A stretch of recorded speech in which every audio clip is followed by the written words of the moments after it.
Estás escuchando De piel a cabeza. Un recorrido por tu salud con Ana y Rosa Molina. Porque sabemos que el conocimiento es la mejor medicina.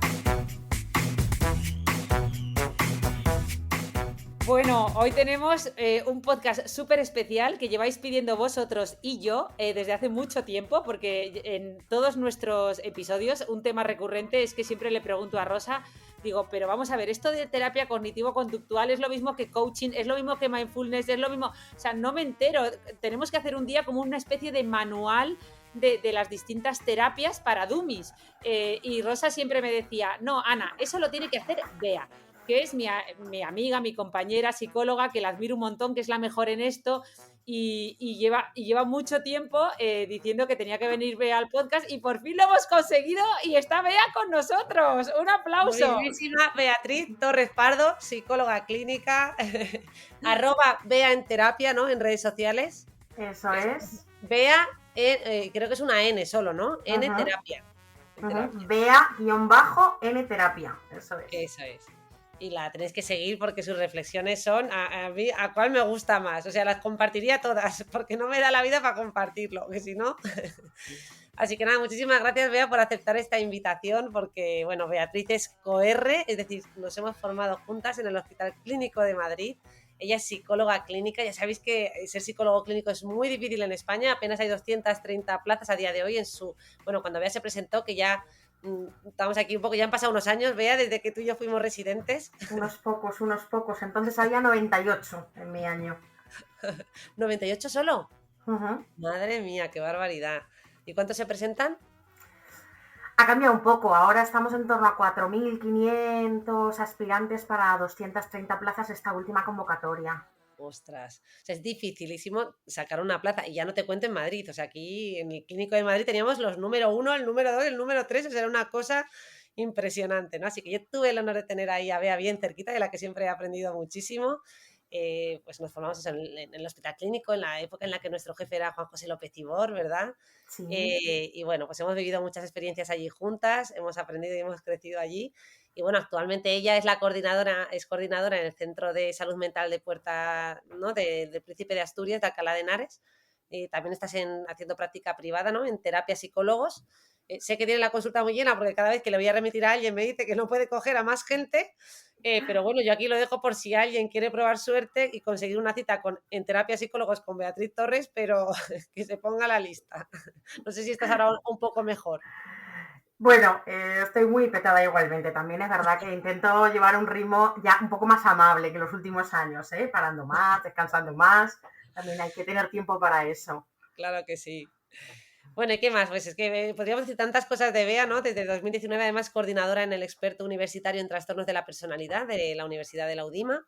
Ha sido profesora de grado y posgrado en distintas universidades, en la CEU San Pablo, en UNIR, en UDIMA, y además ha preparado a opositores PIR, ¿no? Durante más de 8 años. O sea que, ¿no? Yo creo que eres muy conocida además en el mundo opositor, precisamente, ¿no? Porque has estado muy dedicada a ello durante mucho tiempo.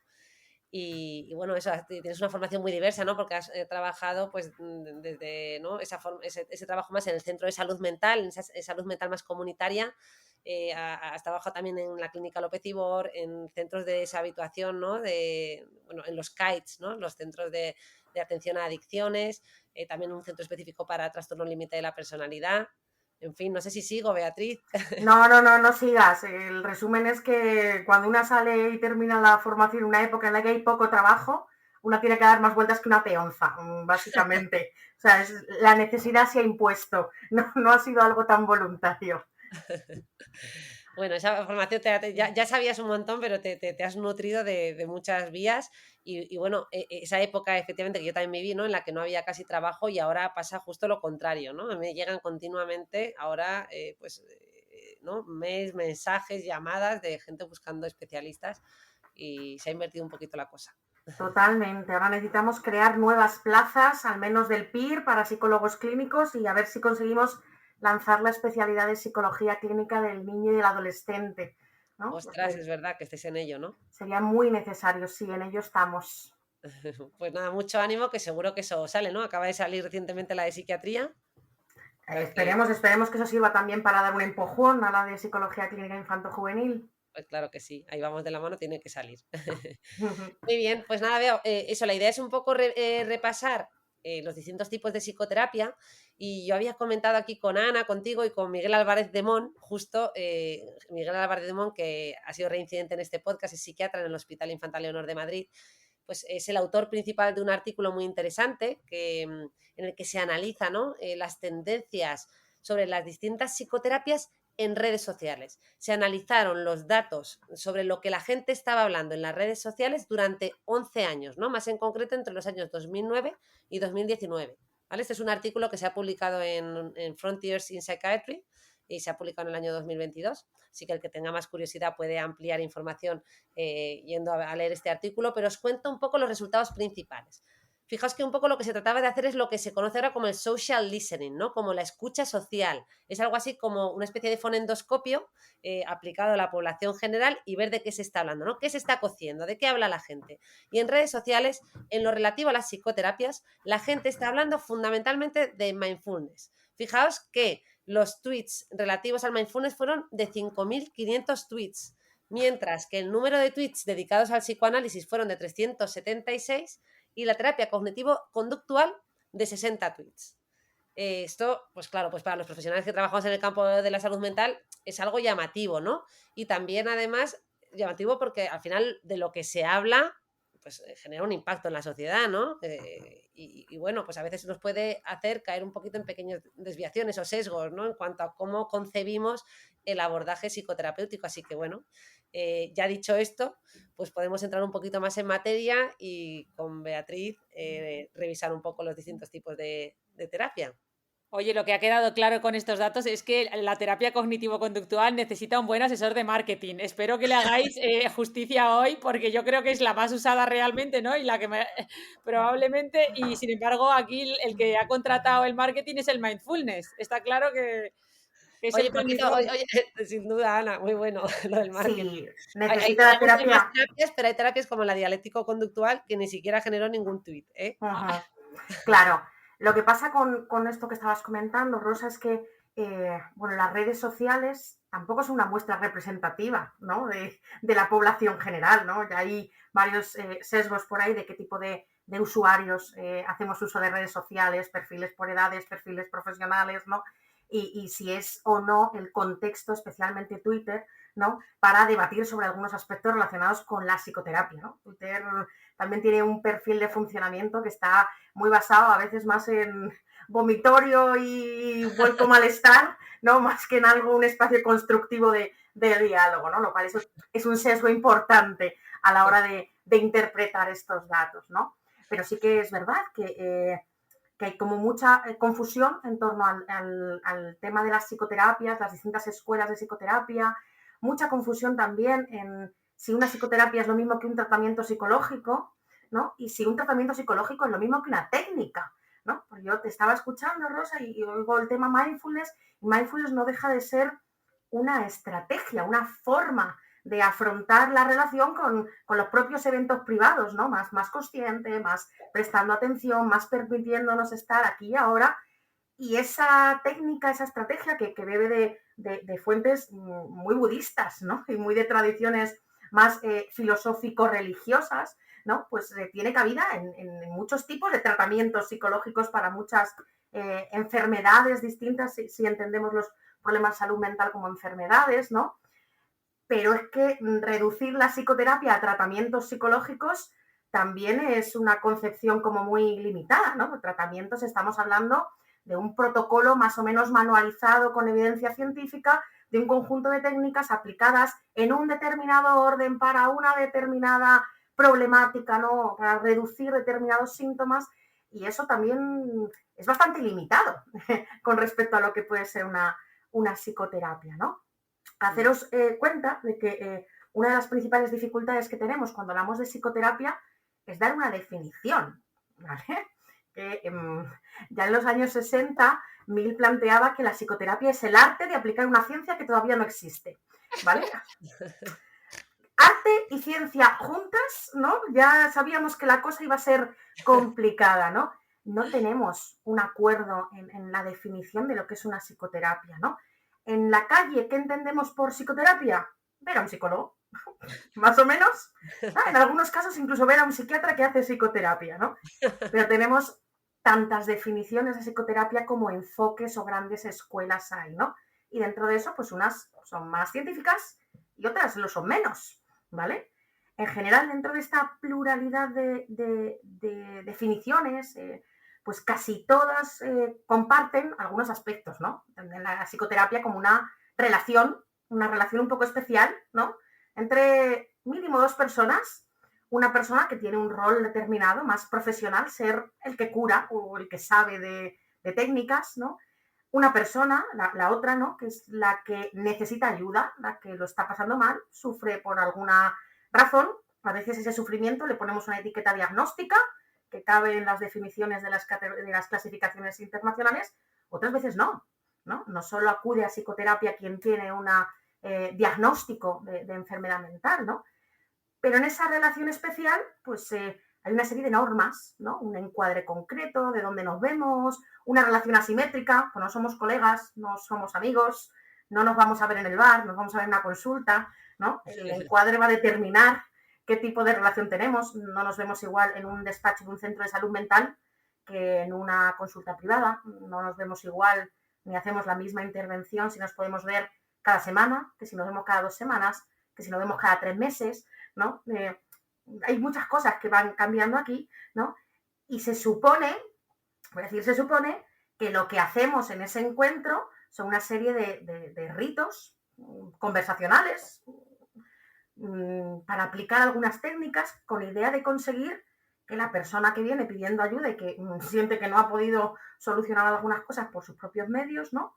Pues consiga un mayor bienestar, ¿no? Intentar movilizar cambios en cómo se comporta, cambios en cómo interactúa con el entorno, cambios en cómo se percibe a sí mismo, en cómo procesa la información. Al final un poco buscamos una mejoría, ¿no? Un alivio del sufrimiento, un mayor bienestar. Eso a veces es reducir síntomas, ¿no?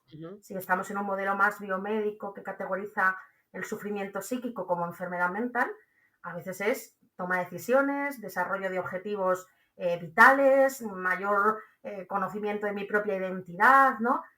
Claro, como veis en esta definición entran muchos factores en juego, ¿no?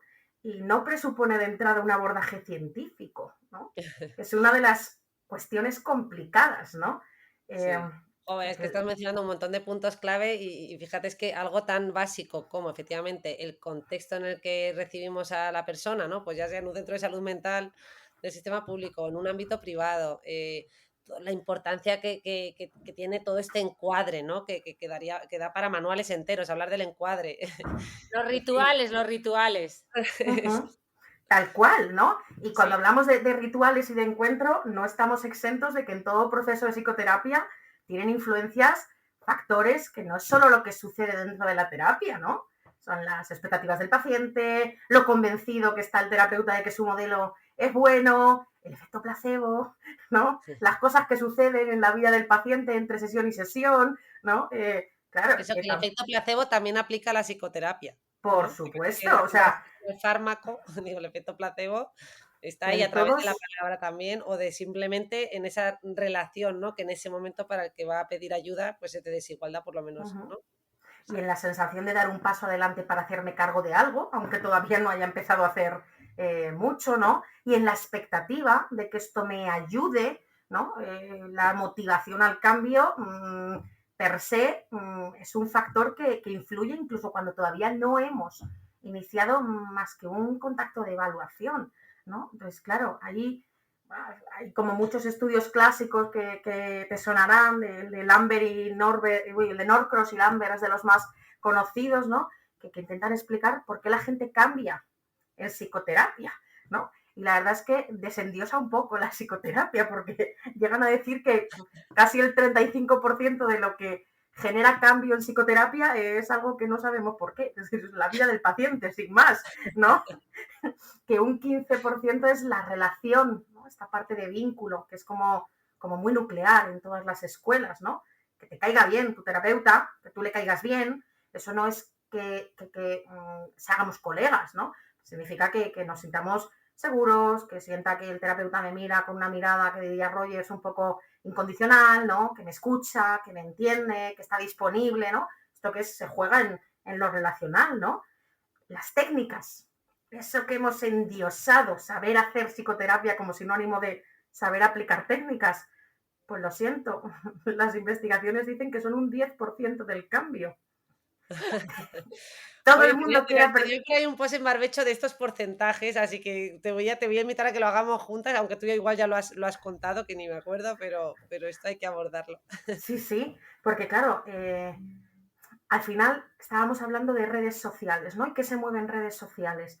Se habla mucho de mindfulness, mindfulness como una estrategia, como una técnica, ni siquiera como un tratamiento global, ni como una corriente de psicoterapia, cabría en muchas, ¿no? Las cuestiones relacionadas con el mindfulness, ¿no?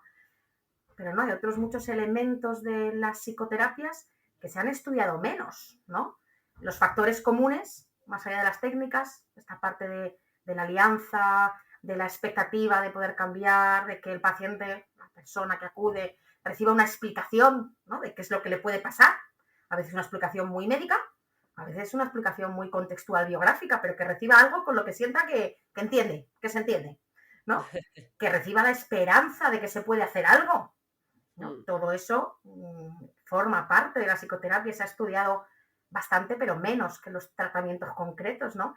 Si hablamos de la personalidad del terapeuta, de la figura del terapeuta, bueno, es que ahí hay muchísimos factores, ¿no? Porque algunos terapeutas consiguen una adhesión potente a la terapia en muchas personas diferentes, ¿no? Y consiguen vincular con todas ellas y dan buen feedback las personas que están acudiendo de mejoría sintomática, de funcionamiento, de bienestar subjetivo, y otras no tanto, ¿no? O sea, que esto de las técnicas y lo que se habla en redes sociales, pues sí, habría... un poquito es un porcentaje, ¿no? Que están todos estos factores comunes que al final van a determinar el gran volumen, bueno, un volumen muy importante del cambio que luego observaremos en la persona que acude a terapia, y luego cada una de las técnicas, ya sea una técnica u otra, pues bueno, evidentemente influye, pero que a lo mejor es un porcentaje que comparado, ¿no? Sumándolo todo, pues no es tan importante.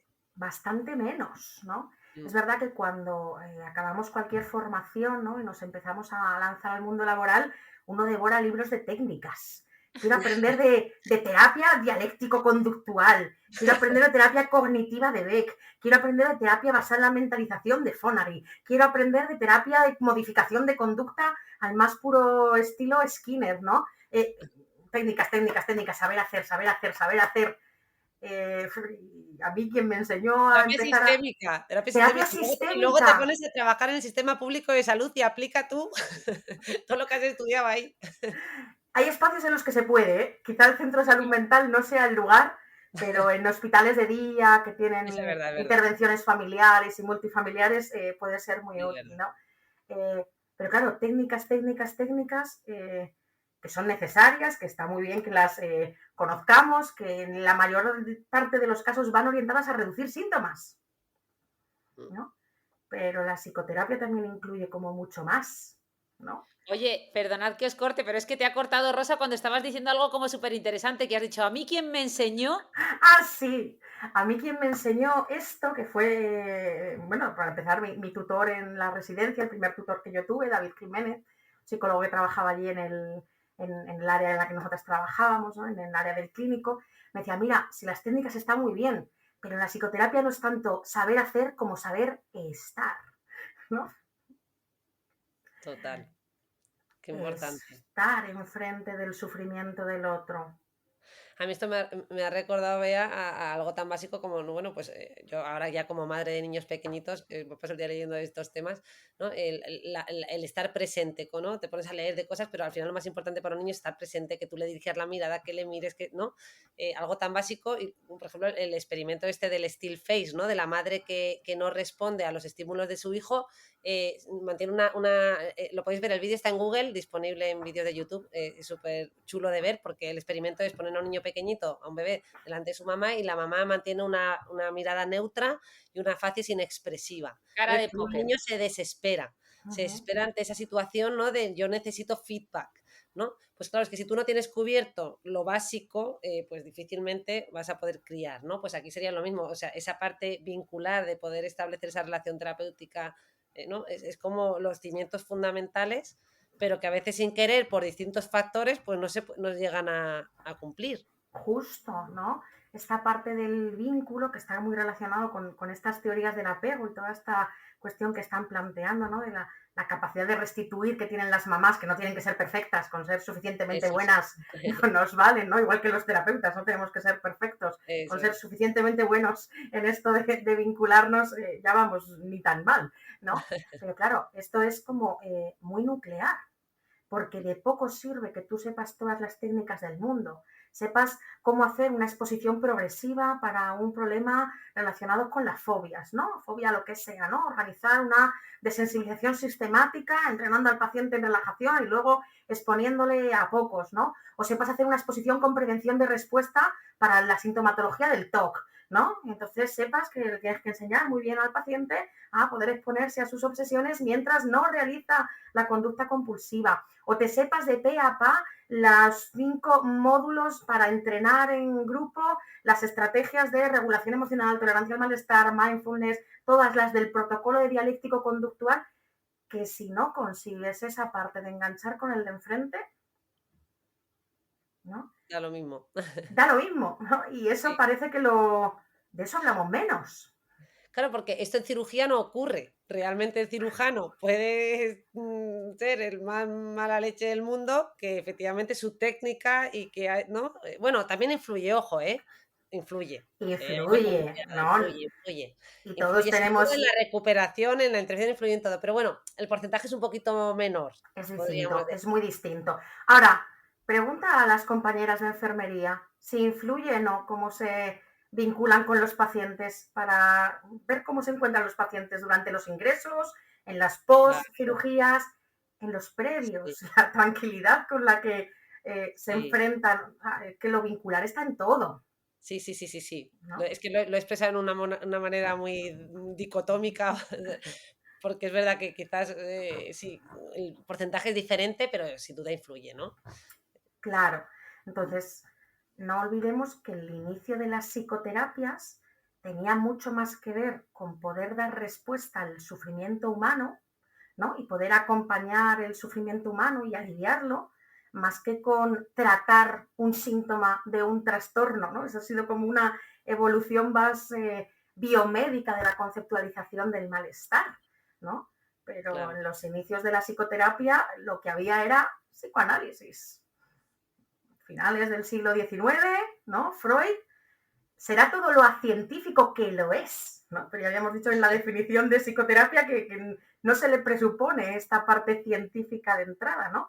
Pero es verdad que sí se le debe reconocer al psicoanálisis que fue el primer sistema integrado de psicoterapia moderna, ¿no? Nos llama una teoría integrada acerca de cómo se desarrolla la personalidad, cómo se desarrolla la patología, cómo se puede intervenir, cómo es la relación terapéutica, qué procesos, qué técnicas hay que aplicar, ¿vale? Otra cosa es que, bueno, es verdad que tiene muy poca evidencia científica porque gran parte de sus planteamientos son acientíficos, no pueden ser demostrados con metodología científica, ¿no? Pero hay grandes desarrollos posteriores, ¿no? Y si no hubiéramos tenido psicoanálisis y todas sus derivadas posteriores, ¿no? Hacia otros planteamientos psicodinámicos, las relaciones objetales, las teorías o la psicología del self, ¿no? No tendríamos técnicas y terapias que a día de hoy consideramos súper válidas y con mucha evidencia.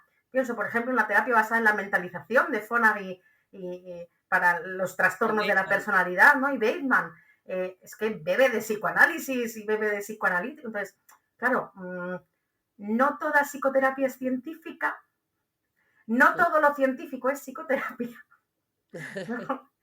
Y es verdad que vamos a encontrarnos con distintas corrientes que lamento decepcionar, pero los grandes estudios que se vienen haciendo en la comparativa de las grandes escuelas de psicoterapia, ¿no? La psicodinámica, que incluye toda la derivada psicoanalítica, las humanistas, las cognitivas y conductuales, primero conductual, luego cognitivo y luego reunificado, ¿no? Y las sistémicas, los grandes estudios que venimos haciendo desde 1950, Eysenck el primero, nos vuelven a poner una y otra vez por delante el pájaro dodo.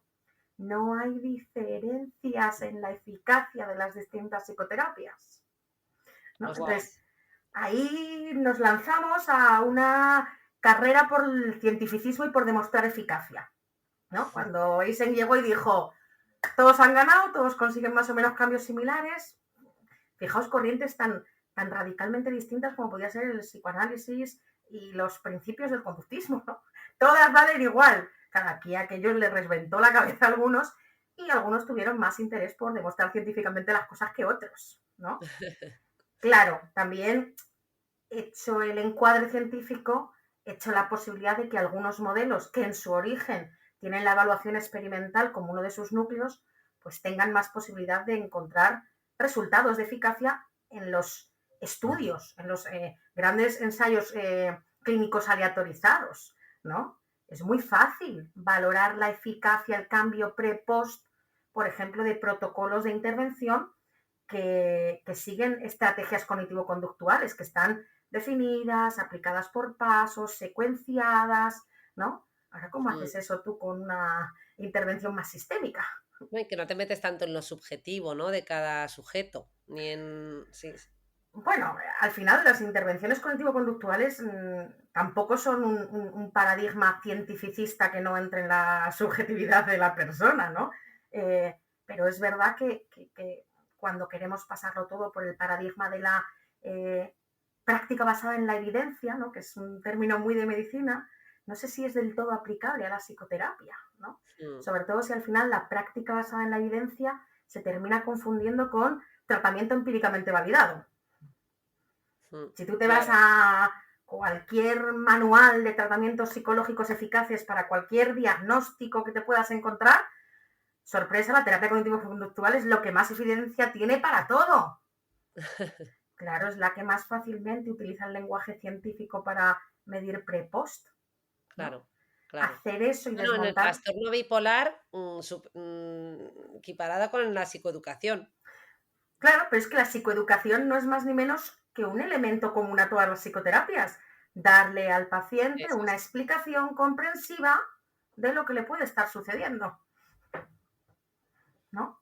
Entonces, claro, cuando la práctica basada en la evidencia la limitamos a los tratamientos empíricamente validados, que son estos que tienen un manual de cómo aplicarlo, ¿no? La terapia cognitiva de Beck lo tiene, todas las técnicas de modificación de conducta lo tienen, cómo aplicar la terapia dialéctico-conductual de Linehan para la regulación emocional de pacientes con trastorno límite de la personalidad lo tiene, ¿no? Cuando nos vamos a protocolos cerrados, se nos olvidan los otros dos pilares de la práctica basada en la evidencia en psicoterapia, que son la pericia clínica, toda esa parte de las características del terapeuta y cómo vincula al terapeuta, ¿no? Y se nos olvida la parte de la adaptación a la cultura y al contexto respetando las preferencias del paciente, ¿no? Claro. Y esto engancha con lo que decías al principio, ¿no? ¿Por qué se habla mucho más en redes sociales de mindfulness que de terapia cognitivo-conductual o terapia dialéctico-conductual o otras intervenciones que puedan ser útiles para distintas problemáticas? Pues creo que porque el mindfulness engancha muy bien en la sociedad en la que estamos ahora. Una sociedad acelerada, con prisas, hiperproductiva, que está permanentemente cansada, que le vendamos como producto de salud algo que es parar, observar, tomar contacto con lo cotidiano a nivel más puramente sensorial. ¿Cómo no va a enganchar eso?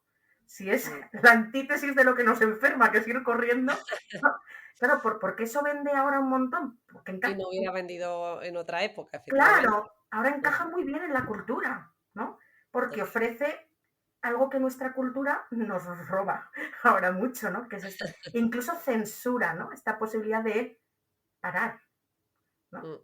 ¿Cuánta gente vemos en consulta que el hecho de parar y no estar haciendo nada productivo le genera malestar, ¿no? Habría mucho que hablar acerca de cómo se genera la patología en determinados contextos culturales, ¿no? Pero claro, No, y a veces lo dicen, ¿no? Hay gente que viene y dice, mira, yo no puedo parar. Es decir, o sea, y lo que quiero es pues una solución rápida, o sea, proporcional a mi ritmo de vida, pues véase, por ejemplo, un fármaco que pueda un Claro, poquito permitirme seguir este nivel, ¿no? Que a veces el trabajo que tenemos que hacer en consulta, por eso a veces inicialmente es solo un poco psicoeducativo en el sentido de, bueno, vamos a empezar la casa no por el tejado, vamos a empezar por abajo, vamos primero a ordenar, ¿no? Y lo más básico es frenar. Y luego ya una vez que hemos frenado, ya nos planteamos fármacos, terapias, lo que sea, pero primero vamos a, ¿no? A lo más bajar un básico. poco ritmo. Aquí abres otro melón, ¿eh? El uso de Sí, las intervenciones que inicialmente han sido diseñadas con un perfil psicoterapéutico puesto al servicio de seguir funcionando de los modos en los que nos enfermamos, ¿eh? O sea, wow, claro, totalmente, esto es totalmente. otro melonazo, Es un melón. ¿no? Esto, Qué Madre mía, potente. no, pues sí, melonazos todos los que has abierto, que no has parado. Has parado un melón tras otro. perdón, Impresionante. No, eh, no, no, eh, impresionante. Yo te estaba escuchando, además me ha gustado mucho porque justo ahora que se habla tanto de la crisis de la replicación en psicología, pues me ha gustado mucho estos matices que has introducido tú de que todo no es ciencia, que está la pericia del psicoterapeuta, está el entorno, el zeitgeist, ¿no? Que se puede llamar el entorno sociocultural del paciente, es mucho más, no es todo replicar, replicar, replicar estudios científicos. Claro, hay muchas variables. Pero bueno, para dummies, o sea, para una dummy como yo, que tengo amigas que le dicen, pues yo estoy yendo a terapia Gestalt, que me meto y leo, no tiene evidencia científica. Yo estoy haciendo cognitivo-conductual. Yo estoy, o sea, yo mindfulness, o sea, un abecedario para dummies que podamos, de las más, no digo que tengamos que repasar todas porque habéis nombrado terapias y técnicas que no sabía ni que existían y con nombres, vamos, peores de los que usamos los dermatólogos. Pero así de andar por casa las más conocidas, ¿podemos contar un poquito de cada una? ¿Os sí, podemos parece? contar. O sea, desde la tradición que os dije que en los orígenes era el psicoanálisis, pues de ahí han derivado modelos de intervención de un perfil más, se llama psicodinámico, ¿no? Que ahora mismo todo lo que sean formatos de psicoterapia psicodinámica breve, ¿vale? Pues hay muchos de ellos que cuentan con estudios, con evidencia y que avalan que pueden funcionar, Es ¿no? decir, O terapias de sea, psicodinámicas que tienen un un origen. origen psicoanalítico, pero no Eso, es la cura típica, la cura tipo que hacía Freud de diván 3 veces en semana y me quedo callado y tú apáñate con tu angustia mientras me hablas. No, no, no es eso, no es eso, ¿no? Pero sí son intervenciones en las que, por ejemplo, se va a dar un peso muy importante a, pues muchas veces, intentar explicar conflictivas actuales en base a de dónde venimos, nuestra historia biográfica. ¿Esto es echarle la culpa de todo a los padres? Bueno, pues si hablas de que las terapias de corte psicodinámico e intervenciones breves tienen mucho que ver con luego todos los desarrollos de la terapia del apego, ¿no? E intentar, como decía Alexander, el proceso psicoterapéutico como una experiencia emocional no correctiva, está mal traducido, correctora. Correctiva es como castigadora, no correctora, ¿no? Como intentar restituir algunas fallitas y daños vinculares para poder funcionar con más libertad en mi vida cotidiana sin que eso me esté fastidiando el avance o se esté replicando en mis relaciones interpersonales, pues nos suena mejor si decimos terapia del apego, ¿no? Que muchos desarrollos, insisto, van por ahí. Zonari va por ahí, la terapia central, la transferencia de Kember va por ahí y analizan mucho lo que pasa en la relación terapéutica como una muestra de lo que pasa fuera, en sí, como una el mundo oportunidad relacional. como una oportunidad de reproducir esos patrones relacionales que tú traes además de serie desde tu infancia, ¿no? Y tener la oportunidad de reproducirlo a través de tu terapeuta, ¿no? En esa Claro, relación que se establece con tu terapeuta. eso es. Por Y cierto, poder, Bea, perdona, porque mi hermana te ha dicho eso, ha mencionado, o sea, ha mencionado un montón y sé que podríamos entrar en muchas. Antes de que expliques cada una, bueno, ya hemos empezado con la psicodinámica, pero dinos cuáles tienes en mente, nómbranos las que tienes en mente para contar o las que más se usan, no sé si quieres contar las que más se usan en la sanidad pública, no sé. Bueno, en mente estos perfiles psicodinámicos, lo cognitivo-conductual, ¿vale? Que es ajá, esta que tiene como mayor posibilidad de evidencia científica en cuanto a tratamientos empíricamente validados y que ha estado muy orientada en muchas ocasiones al alivio sintomatológico en distintos trastornos mentales, ¿no? Entonces, probablemente sean muy utilizadas en el sistema mm, público, ¿no? También porque el sistema público es un espacio en el que alivia mucho al terapeuta, vamos a ser honestos, aplicar técnicas que le sean útiles al paciente, porque si me tengo que vincular intensamente con los 200 que tengo en agenda, lo ostras, tengo complicado, ¿no? Entonces, ¿cuánta gente viene a consulta pidiéndonos pautas? Pues pautas. Tips, dame tips, ¿no? ¿Qué tengo que hacer aquí? ¿No? Claro, dentro de la terapia de corte cognitivo-conductual entran entrenamiento en relajación, autoinstrucciones, programación de exposición, ¿no? Para miedos, estrategias de desactivación fisiológica para la ansiedad, entra todo lo que tiene que ver con pues, hacer ciertos cuestionamientos de los pensamientos que nos vienen a la cabeza, ¿no? Cuando uno está deprimido, es una mierda, no valgo nada, bueno, vamos, pruebas a favor y en contra de esto, ¿no? Anticipaciones a futuro que uno hace cuando está deprimido, ¿no? Claro, esto empasta muy bien en un modelo de reducción de síntomas. Esto empasta fenomenal dentro del sistema público de salud, ¿no? Otro modelo de psicoterapia que también empasta bastante bien en los problemas que nos encontramos en la práctica clínica, pero que es más difícil de implementar en el sistema público, lo decías tú, Rosa, ¿no? Los modelos sistémicos, los que salen del individuo solo y de cómo él se tiene que entender, cambiar, modificar lo que hace, para empezar a hablar de que los problemas están en las relaciones, en la interacción, ¿no? En el sistema, ¿no? En el sistema, ¿no? Y el paciente como el paciente identificado y el que hace síntomas dentro de un sistema que funciona regulero. Pero es que eso también lo vemos en problemáticas de sustancias, en problemáticas de alimentarias, ¿no? También lo encontramos. En la anorexia, ¿no? Se estudia mucho como ese trastorno, o en torno a ese trastorno generado dentro de la familia, ¿no? Como el sistema, que sería esa familia, gira en torno al síntoma o al cuadro y cómo, ¿no? Y todo cambia y empieza a girar solo en torno a eso. Claro, bueno, eso es lo que pasó con los soldados de Vietnam, ¿no? Que consumían drogas en el frente cuando estaban en Vietnam y que pensaron que se iban a volver adictos cuando volvieran a Estados Unidos y resultó que al cambiar el entorno, la mayoría no siguieron consumiendo drogas para nada. Bueno, es que no somos en el vacío, somos en los entornos que habitamos, ¿vale? Volvamos a ese 35% de cambio terapéutico. Si nos cambian algunos entornos que están siendo perniciosos para nosotros, estresantes, no quiero utilizar el término tóxico porque reconozco que me chirría un poco, pero que están siendo hostiles para nosotros, ¿no? Claro que muchos mecanismos desadaptativos, ¿no? Para gestionarme con mi malestar, que constituyen formas de hacer síntomas, dejan de ser necesarios. Claro, efectivamente, ¿no? Al final este abordaje más de terapia sistémica, que casi siempre se aplicaba a lo familiar, es difícil de hacer en el sistema público si no es en un contexto de hospital de día o de atención infanto-juvenil. En adultos no. Y esto también tiene mucho que ver con que me niego a decir que hacemos psicoterapia en los centros de salud mental. O sea, yo hago paños terapéuticos, parches terapéuticos, confiando en no ser diatrogénica, porque a veces los momentos de poder encontrarnos no son los suficientes ni los mejores, ¿no? Y el desgaste iatrogenia entendida como un daño que no buscamos hacer, pero que se genera, ¿no? Eso es, la posibilidad de dañar, que la tenemos. Que es un término que se aplica en medicina, pero que a lo mejor algunos de nuestros oyentes no saben que se aplica también a las intervenciones psicoterapéuticas, es decir, como consecuencia de una intervención también podemos generar un daño, ¿no? En torno a un 10% de las personas que acuden a psicoterapia acaban peor. En torno a un 30% se queda más o menos igual y en torno a un 60% se encuentran mejor. Estos son datos de eficacia globales de las psicoterapias que, claro, no es la panacea. Sí, ¿no? Porque tú lo has dicho, ¿no? Al final has hablado de las expectativas, la motivación que uno trae a consulta. Claro. Y claro, esas expectativas juegan un papel muy importante, ¿no? Influyen. Hemos dicho la psicodinámica, hemos dicho la cognitivo-conductual, inicialmente conductual, luego cognitiva y ahora todas las de terapia de tercera generación, aceptación, compromiso y demás, todas esas van en esa misma línea.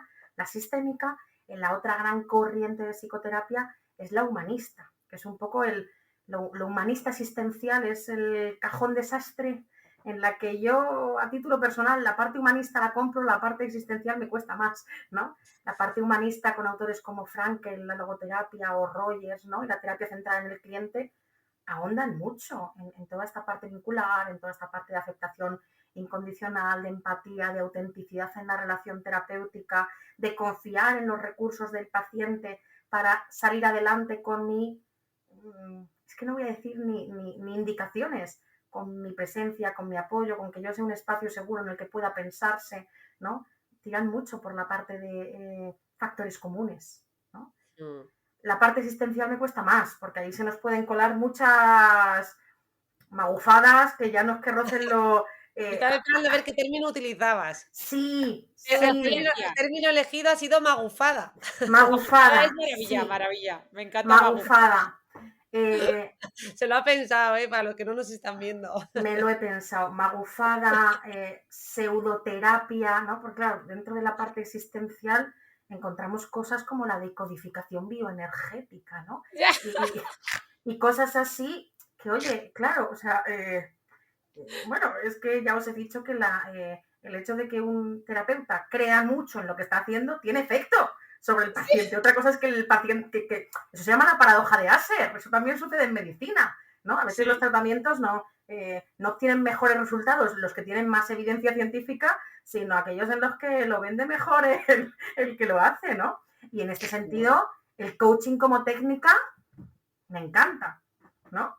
El coaching se ha convertido en una herramienta como de mentorización, de acompañamiento, que lo puede hacer un abogado que ha estado 20 horas en un curso de coaching, ¿no? Lo puede hacer tu cuñado que se ha leído medio libro de coaching, ¿no? Porque al final es darle ánimos a la gente, ¿no? Y decirle eslóganes de tú puedes con todo, desarrolla mentalidad tiburón, ¿no? Vas a conseguir lo que te propongas. Claro, esto en un contexto en el que te lo dicen con mucha firmeza, en un estado que a mí me parece muchas de estas charlas grupales casi rozando lo sectario, ¿no? Movilizando Sí, este clima de pedo emocional. su gestión, o sea, lo estabas Pero describiendo y emocional. estaba viviendo un evento de Tony Robbins, Tal que es que cual. están todos chutados, entonces es que no les está diciendo nada, tú miras lo que les está diciendo Tony Robbins y les está diciendo frases de parvulario, pero se lo está diciendo en ese estado de sugestión y con ese entorno que vamos, es que hasta yo me vengo arriba, solo de contarlo. Claro, la cuestión es que la crítica que yo le hago al coaching son dos. La primera, si estamos hablando que las psicoterapias son encuentros relacionales entre dos personas mínimo, que tiene que haber como una parte como muy ideográfica de adaptación a la persona y a sus vivencias, el eslogan global es imposible. O sea, preta por no nos sirve a todos igual, ¿no? Total. Segundo, se pone muchas veces al servicio de narrativas que promueven una injusticia social y que promueven estos contextos culturales que nos enferman, ¿no? Es mentira decirle a alguien, si te lo propones puedes con todo. Es mentira. Y gran parte de lo que nos toca luego hacer en terapia es desmontar eso, ¿no? Te han vendido algo que es mentira. Y cuando te frustras y la realidad te dice, no, chato, esto no lo consigues, la jodida del coaching y de esta mentalidad más Mr. Wonderful es que, pues si se supone que yo si lo intento lo consigo y no lo estoy consiguiendo, el problema soy yo. Claro. ¿No? Y ahí tenemos un caldo de cultivo genial para generaciones ansiosas, deprimidas, autoculpabilizadas. Y luego yo en consulta lo tengo, reconozco que tengo una foto del meme de hemos sido engañados. ¿No? Cuando sale algún contenido de estos, yo lo saco, ¿no? Digo, bueno, ¿no? Entonces, el coaching como estrategia es más una estrategia de marketing ahora mismo que de terapia. Oye, si me Qué buena permitís que esa. haga un pequeño paréntesis porque me ha gustado, ¿no?, toda esta reflexión que has hecho, Bea. Maravilla. Algo equiparable, ya que hemos mencionado también a las redes sociales, es los fenómenos que se ven ¿no?, pues en estos medios, ¿no? Y leo aquí un post que subió un compañero psicólogo, David Gómez, que decía, un post del horóscopo que dice más obviedades que el palo de la fregona, 30.000 likes. Dice, frasecita de motivación de taza de desayuno, 50.000 likes. Post sobre el poder de tu mente de influencer de moda con 1 millón de seguidores, lucha por lo que quieres y lo conseguirás, 500.000 likes, o sea, medio millón de likes, ¿vale? Y ahora dice, post de psicólogo, de psiquiatra, trabajado, lleno de ciencia, de perlas de experiencia clínica y de conocimiento, 167 likes. Hombre, es que a nadie le gusta escuchar que la vida no siempre es bonita, que en la vida vamos a sufrir, que hay situaciones en las que lo vamos a pasar mal, ¿no? Y una de las cosas que más me encuentro en consulta es, oye, que me siento un poco malvada, ¿no? Porque me viene la gente con sufrimientos que son perfectamente comprensibles en los contextos en los que están viviendo y lo que les está sucediendo, ¿no? Y que cuando yo les miro un poco con cara de póker, ¿no? Agradezco todavía la mascarilla, porque es que a veces es como, bueno, es que el malestar que estás sintiendo me parece que es lo más saludable de sentir en este momento, ¿no? Es que estás atravesando una gran situación de mierda, ¿no? Como que tenemos alergia al malestar, ¿no? La vida tiene que ser bonita, sonríe y la vida te va a sonreír, vas a conseguir todo lo que te propongas, y cuando nos encontramos con emociones tan humanas como el dolor, la tristeza, la preocupación, el asco, la rabia, es que yo tengo que aprender a mí a gestionar mis emociones. Normalmente cuando alguien te dice quiero gestionar mis emociones, quiere decirte quiero que nada me movilice las emociones desagradables, ¿no? Entonces hay que hacer la psicoeducación sobre la utilidad de las emociones, ¿no? Si pegaría o no estar bailando sardanas en un tanatorio, si lo que pega es que estemos tristes porque hemos perdido a alguien, ¿no? Claro, pero es que gracias al coaching, la mentalidad Mr. Wonderful y la divulgación de este tipo de contenidos en redes sociales, hemos hecho una negación del sufrimiento como parte de la vida, ¿no? ¿Por qué han triunfado desde hace 20 años terapias de tercera generación eh, tipo aceptación y compromiso? Que hablan de, bueno, aprender a tolerar que en la vida nos suceden cosas que nos remueven, son desagradables, y que en vez de pelearme con mis emociones tengo que ser un poco compasivo y transitarlas sin pelearme con ellas y sin querer apagarlas porque es que me molestan, ¿no?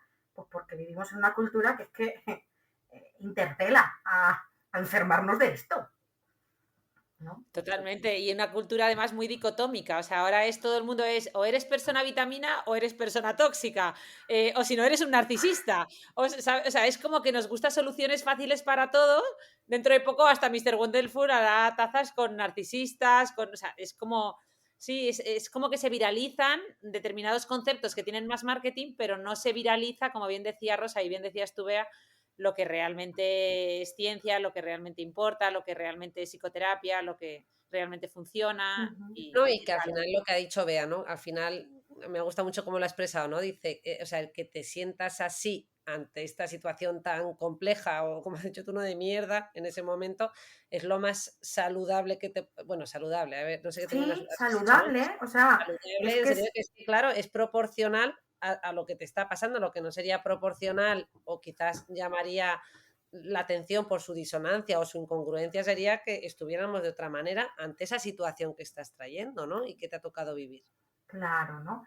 Entonces, a mí ahora reconozco que me da un poco de miedo el boom de hablar de la salud mental, porque creo que se está edulcorando, ¿no? Y creo que se está convirtiendo en cuidado de la salud mental como un, en cuanto experimente cualquier malestar de la vida en curso, tiene que haber un psicólogo que me ayude a solucionarlo, ¿no? Mm. Me da mucho miedo por las implicaciones que tiene, ¿no? De cambiar los espacios de apoyo sociocomunitarios que deberíamos tener en nuestros entornos primarios, ¿no? Familia, amistades, de soporte emocional ante situaciones complicadas, por a ellos les muestro mi cara sonriente y les digo que no me pasa nada, pero necesito que me sostenga en mi malestar cotidiano un desconocido, ¿sabes? Y eso daría para cuestionarnos el tipo de sociedades que generamos, ¿no? Y aquí creo que las redes no son las responsables, las redes sociales, pero sí que potencian el visualizar que todo bien y todo perfecto, ¿no? No, y esto asusta porque en el fondo todos podemos resonar con esto que estás contando de algún modo porque ya está pasando, ¿no? O sea, ya Hombre, lo claro, estamos viendo. Lo claro estamos que está viendo pasando. y bueno, y se prevé que va a ir, ¿no? A más, sin duda alguna, y bueno, pues a ver. Pues, Buah, qué interesante, porque yo sí que últimamente presumía mucho de que la pandemia había puesto en la palestra la salud mental, había hecho una labor de marketing muy buena de la salud mental, la gente ya pues cuenta que va al psicólogo, cuenta que hay que hacer terapia, como que nos animamos unos a otros, pero es verdad que no había visto también esta otra cara B que contaba Bea y es verdad, o sea, que Hombre, también, a ver, cosas buenas ha traído, sin duda. O sea, claro, que claro. muchas cosas buenas, porque el estigma que hemos hablado mucho en este podcast también, desde luego, o sea, por ejemplo, solo con la reducción del estigma ya estamos consiguiendo una mejoría muy importante pues en sí, muchas cosas. no, Rosa, yo tengo la sensación de que se ha reducido el estigma para hablar de malestar emocional Ah, en bueno, relación sí, se ha a reducido para todo. Claro, tristeza, claro. ansiedad, Sí. preocupación, pero no se ha reducido el estigma para hablar de trastorno mental grave, ¿no? Para hablar No, de no se ha reducido, pero sí psicosis, que se de... está sembrando el camino, yo creo, ¿no? O puede Yo, estar uno de los sembrándose. Uno de los Pues mira, miedos que yo tengo de pues, este boom con respecto a la popularización de hablar de salud mental es que esto vuelva a ser lo olvidado. Y cuando hablemos de salud mental, no estemos hablando del trastorno mental grave, mm, ¿no? Eso es verdad, parece que es como muy edulcorado. Puede que sea el inicio del camino, porque también se está empezando a hablar más de suicidio en la gente joven, etcétera, pero es verdad que queda mucho, no hay que aún tocar, o sea, no podemos aún cantar victoria, queda mucho, mucho camino por hacer, como decíais, por los trastornos quizá más graves o que tienen más estigma. Uh-huh. Y plantearnos que no todo el malestar emocional tiene cabida en las consultas de salud mental, ¿no? Quiero decir que hay otros muchos espacios que totalmente de acuerdo que sean públicos y sociocomunitarios, ¿no? Colegios, atención primaria, salud pública, ¿no? Donde se puede hacer prevención, promoción de la salud mental, acompañamientos de malestares cotidianos, pero claro, si las peticiones de salud mental ahora mismo están llegando a los centros de salud mental, el riesgo es que toda esta parte de pide ayuda ante el malestar llegue a los centros de salud mental y eso demora la asistencia de las problemáticas más graves, ¿no? Entonces, ¿No? Y sobre todo por esa estructura social que lo has dicho súper bien, o sea, que esa estructura social que siempre ha habido de familia, amigos, ¿no? Ese paracaídas emocional que era tu entorno no se puede perder a cambio de, como bien decías, de un desconocido. Es que eso me ha parecido, me ha explotado la cabeza cuando lo has dicho, llevas razón. y una de las cosas que siempre pregunto en las primeras entrevistas, ¿no? Cuando me cuentan sus malestares, las cosas que les están sucediendo, lo que han intentado hacer para solucionarlo, ¿no? Les pregunto, bueno, ¿con quién has hablado de esto? ¿No? Es que la inmensa mayoría de la gente me dice, con nadie. Eres la primera persona a la que se lo cuento. mm. ¿No? Entonces estamos en una sociedad también como hiperconectada en redes, mostrando una cara muy bonita, e incluso se está poniendo de moda el mostrar una cara muy bonita de lo mal que estoy con mis problemas de salud mental, ¿no? Pero es que los problemas de salud mental no son bonitos. Es que esto lleva al final también a una instrumentalización, ¿no? Es como eso, en esta sociedad individualista, esta parte me la llevo yo en lo privado con mi psicólogo, y claro, y ¿no? Es como que Y ya es una está. vivencia de uno mismo escindido, ¿no? Poco integrado. Lo bueno Mm, para afuera, y al final eso es otra forma de estigma. mm. Si voy al psicólogo, pero hablar con el psicólogo de las cosas que nunca hablaré con nadie de mi entorno. Buah, qué potente eso, sí. Hay muchos melones en salud mental, ¿no?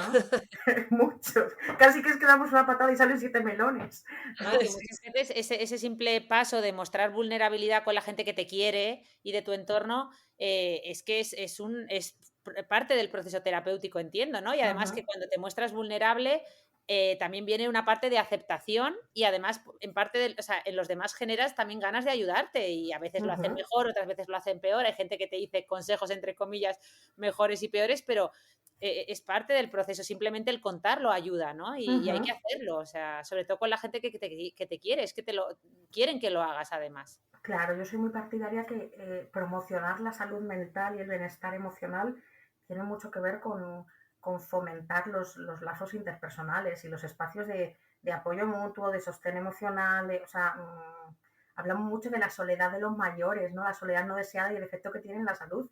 Pero es que la cantidad de gente joven que está rodeada de amigos y está sola con su malestar es brutal, ¿no? Entonces, eso yo creo que nos tiene que hacer pensar, no que esta pandemia de malestar emocional tenga que ser contenida desde servicios de salud mental, sino desde otras también opciones, ¿no? Sociocomunitarias, económicas, estructurales, laborales, educativas. O sea, llegar a plantearnos que el cuidado de la salud mental esté en los centros de salud mental es un fracaso global. O sea, es un fracaso global. Llegar ahí es que hayan fallado como muchas cosas previas de protección, de cuidados, de apoyo, de soporte, de psicoeducación emocional, y hay otros muchos espacios que no son el Sistema Nacional de Salud y que sí que son comunitarios y públicos. O sea, no digo que todo esto se trabaje en consultas privadas, no, que esto tiene que salir de las consultas. Esto tiene que estar en la comunidad, ¿no? Entonces, me da un poco de miedo cuando hablamos de salud mental y el malestar como ir al psicólogo. O sea, claro que mucha gente necesita una intervención psicoterapéutica Claro que mucha gente se puede beneficiar de un acompañamiento terapéutico, claro que mucha gente tiene síntomas que se pueden mejorar con técnicas y estrategias, ¿no? Pero yo me animo a que nos cuestionemos por qué tanta gente se siente así, ¿no? Mm. Bueno, De esto hecho, sin duda nosotras, alguna ¿verdad, traemos a Rosa? colación el libro de, perdona, de Mal estamos, de tu compañera de trabajo, Mi Marta compañera Carmona, Marta Carmona y Javier Padilla. Sí, señor, sí, altamente yo bueno, conocí el recomendable. libro por ti, me lo compré, también se lo compré a mi hermana. Dile a Marta que me debe, o sea, aparte de los créditos, o sea, porque no paro de nombrar este libro por todos lados y en este podcast ya no sé cuántas veces lo he mencionado también. Y bueno, me ha gustado mucho, ¿no? Porque reflexiona sobre todo esto que justo también está contando Bea, así que Sí, a mí ese libro me ha ayudado mucho. mal estamos. Mal Mal estamos. estamos. Gracias al capítulo de Café con Orfidal o algo así, he terminado dejando el café y a veces El incluso... Orfidal también, dilo, venga. Sí, ya. No, de broma.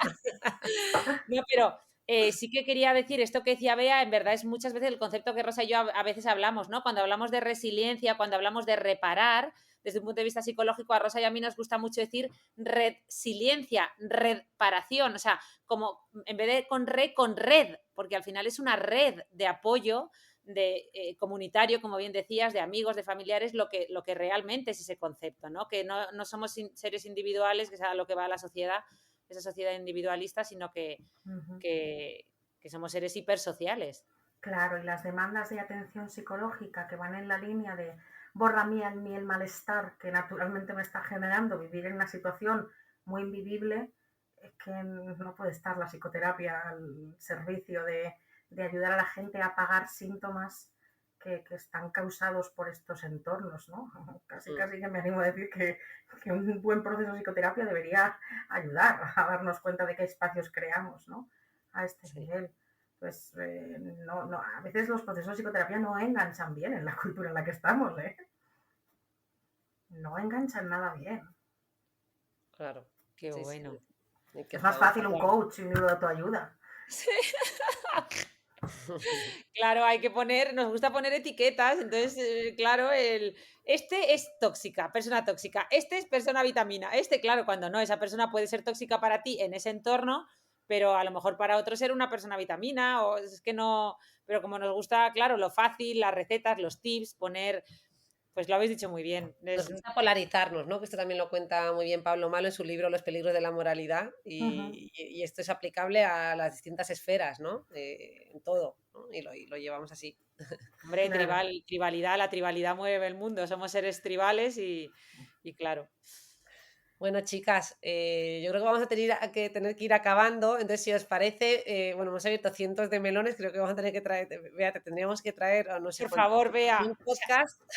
Estoy Porque segura esta que todos mujer nuestros escuchantes están pensando igual que yo, que tienes que volver otro día, porque esto se han quedado mucho. O sea, no es paras de que decir. acabamos ya, o sea, repasamos nada muy brevemente. Entonces, las Sí, terapias que ha mencionado, no sé si te has dejado alguna o que quisieras así No, destacar un poco las básicamente principales, las de ¿no? perfil psicodinámico breve están más avaladas, desde luego, que las curas tipo psicoanalíticas originales, las cognitivo-conductuales y todos sus derivados de tercera generación, las sistémicas para hacer abordajes muchas veces orientados al ámbito familiar y esta parte humanista más orientada a esos malestares cotidianos, quizás sí esa esté mejor orientada que para la reducción de síntomas, ¿no?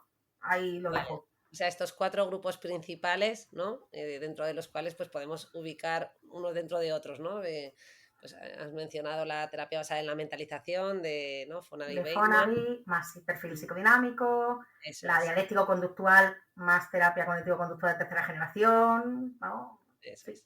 cuando cada decís una. cognitivo-conductual, que es la que más evidencia científica tiene y entiendo que es de las que más usáis, os referís a cambiar o sea, influir en la parte cognitiva de la persona para que luego modifique su conducta. O al contrario, las relaciones son bidireccionales. A veces Ah, cambiando lo que hacemos, cambiamos la imagen que tengo de mí, ¿no? Y a veces en ensayos conductuales en las que pongo a prueba lo que yo creo que va a suceder, ¿no? Lo pongo a prueba en un ejercicio más conductual y saco conclusiones diferentes. O sea, se relacionan mutuamente. No solo cambiar lo que pienso, cambia lo que hago. La mayoría de las veces al revés. Cambio qué lo que bueno. hago y eso va generándome imágenes diferentes de mí, de mi competencia, de mi capacidad, de mi... ¿no? Claro, Sí, sí. esa persona, ¿no? Que se pone a hacer deporte y poco a poco empieza a verse como una persona deportista, cuando antes se veía como una persona sedentaria, obviamente es un ejemplo muy, muy chusco, muy de andar por casa, pero sí. Es bueno, es bueno. Qué bueno, pues nada, Bea, qué barbaridad, qué de melones, qué de titulares, era todo titulares, era todo conceptazos, era todo, ¿verdad? Buah. Es mi especialidad, abrir más melones de los que resuelvo. Tú me haces 2 preguntas y yo salgo de aquí habiendo hecho 28. A ver, más de un oyente se va de este podcast enfadado diciendo yo que venía aquí a poder decir, me he aprendido 4 terapias A, B, C y D y ahora soy experto en estas 4 terapias, pues más de uno se nos ha enfadado, pero esto Sí, es... La vida es dura y a veces uno se frustra y no encuentra lo que quiere y hay que seguir buscando. Sí, eso pasa. O sea que aquí la primera postura de mi hermana Ana, que ella puede decía también- es salir experta en los distintos tipos de psicoterapia y bueno. Oye, se nos está Claro, acabando yo el tiempo quería de ser la grabación. típica Yo cuñada. creo que cortamos aquí, no sea que se nos corte de verdad a mitad de palabra. Así que con esto nos despedimos, Vale, porque aquí me está saliendo un símbolo rojo y no entiendo nada. Muchas Vale. gracias por la invitación y perdón por los Muchísimas melones. gracias a ti, Bea. Hasta Ha sido luego. genial. Muchas gracias. Hasta el próximo viernes. Adiós.